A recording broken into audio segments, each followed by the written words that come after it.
మన ప్రభువును రక్షకుడునైన యేసుక్రీస్తు శ్రేష్టమైనటువంటి నామములో మీ అందరికీ నా హృదయపూర్వకమైన శుభాలు, వందనాలు తెలియజేయుచున్నాను.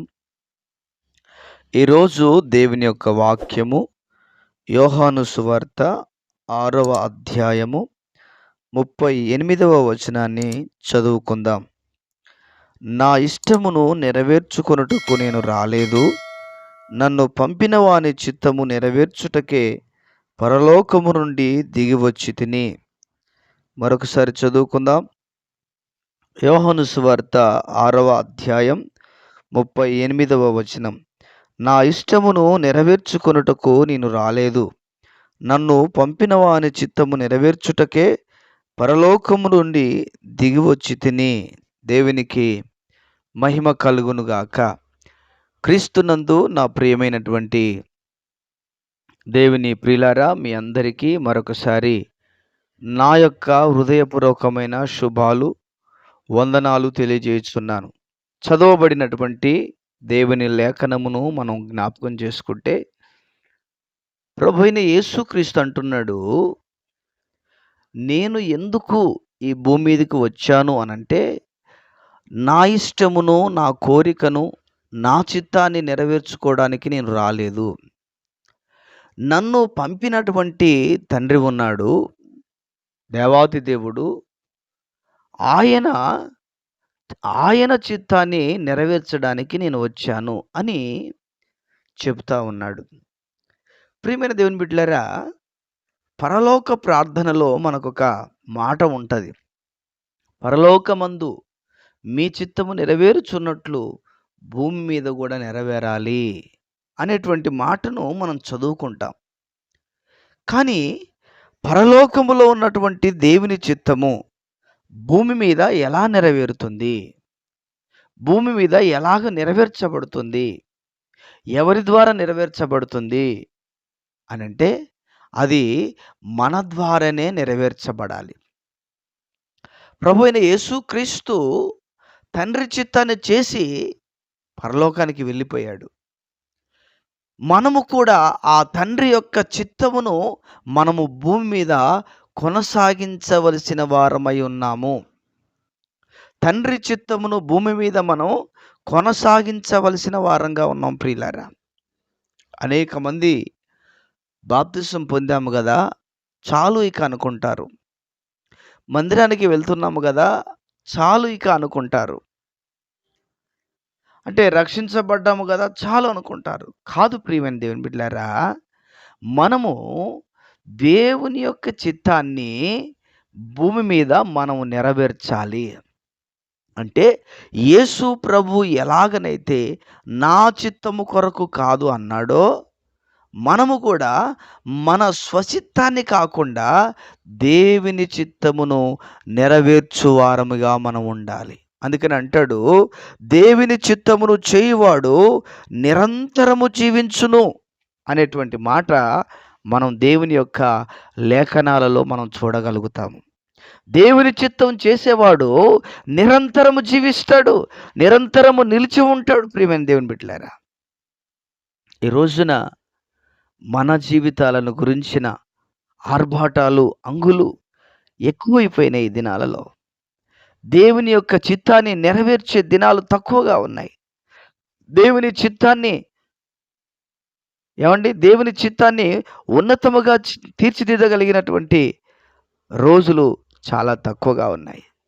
కనుక దేవుని వాక్యాన్ని వింటున్నటువంటి ప్రియులారా, మనము దేవుని చిత్తాన్ని నెరవేర్చడానికి మనం ఉన్నాము.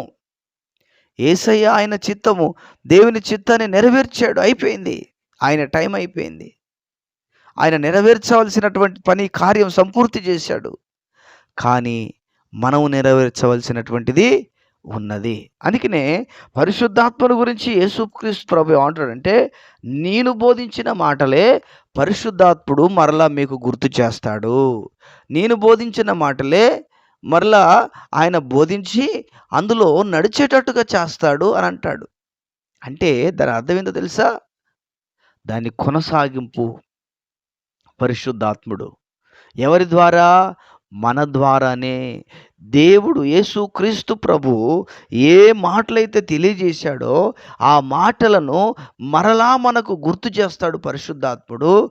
గుర్తు చేసినప్పుడు ఆ మాటలలో మనం జీవించాలి. అది దైవ చిత్తము, దేవుని చిత్తమై ఉన్నది ప్రియులారా. గమనించాలి. అంగులు ఆర్భాటాల కొరకు కాదు దేవుడు మనల్ని రక్షించుకుంది. మన స్టైల్స్ చూపెట్టుకోవడానికి కాదు, మన అందచందాలు చూపెట్టుకోవడానికి కాదు, మన ఆస్తిపాస్తులు చూపెట్టుకోవడానికి కాదు. దేవుడు మన ఎడల చేసిన, దేవుడు ఏమై ఉన్నాడో, దేవుడు ఎవరు దేవుడో మనము తెలియజేయాల్సినటువంటి బాధ్యత మన మీద ఉన్నది అన్న సంగతిని నేను మీకు జ్ఞాపకం చేస్తున్నాను. లోకులకు మనం ఆరాధించే దేవుడే దేవుడు అని తెలియాలి.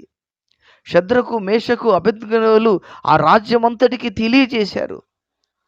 ఆ రాజుకు తెలియజేశారు. ఆ రాజ్యంలో ఉన్న ప్రజలకు తెలియజేశారు. ప్రియమైన దేవుని బిడ్డలారా, కారణం ఏమిటి అంటే దేవుని చిత్తము చేయుట ద్వారాగా, దేవుని చిత్తములో నడుచుట ద్వారాగా వారు దేవుణ్ణి ఆ యొక్క రాజ్యములో ప్రకటించగలిగారు. దేవుణ్ణి నిజమైన దేవుడని తెలియజెప్పగలిగారు. కనుక ప్రియమైన దేవుని బిడ్డలారా, దేవుని బిడ్డలుగా ఉన్నటువంటి మనము మన దైనందిన జీవితాలలో మన కాలం కొద్దిగానే ఉండొచ్చు. కానీ ఆ కొద్ది కాలంలో మనం ప్రభువును ప్రతిబింబింప చేయాలి. ప్రభు యొక్క చిత్తాన్ని, దేవుని యొక్క చిత్తాన్ని మనము దేవుని యొక్క చిత్తములో నడవాల్సిన వారముగా మనం ఉండాలి. అలాంటి కృప భాగ్యమును మనందరికీ ప్రభు దయచేయునుగాక. Amen, amen. ప్రార్థన. ప్రియుడైన తండ్రి, వందనాలయ్యా. ఇప్పటి వరకు విన్న వాక్యాన్ని మా వినికిడిలో దీవించు, ఆశీర్వదించు. ప్రతి ఒక్కరి హృదయాల్లో దీవెనకరంగా మార్చు, ఆశీర్వాదకరంగా మార్చు. ప్రభువా తండ్రి, హృదయాలలో మార్పు కలిగించే విధముగా, హృదయాలను తండ్రి తెపరిల్ల చేసే విధముగా, హృదయాలలో పరివర్తన చెందే విధముగా మీరు కృప చూపించి సహాయము దయచేయవలసిందిగా మీ సన్నిధానంలో ప్రార్థన చేస్తున్నాను. మీరే తోడైని నడిపించండి. ఎవరెవరు ఎలాంటి అవసరాల మధ్యలో ఉన్నారో మీరు ఎరుగుదురు, ఎలాంటి సమస్యల మధ్యలో ఉన్నారో మీరు ఎరుగుదురు. నాయనా, వారిని, వారి కుటుంబాలను ఆశీర్వదించండి, దీవించండి, బలపరచండి. గొప్ప కార్యాలు, ఉన్నతమైన కార్యాలు వారి వారి జీవితాలలో జరిగించి మీ నామమునకు మహిమను తెచ్చుకోమని మీకే వందనాలు, స్తోత్రాలు, స్తుతులు చెల్లిస్తూ యేసు ఉన్నతమైన నామములో ప్రార్థన చేసి వేడుచున్నాము ప్రియమైన పరలోకపు తండ్రి. Amen, amen. దేవుడు దీవించునుగాక. ఆమెన్.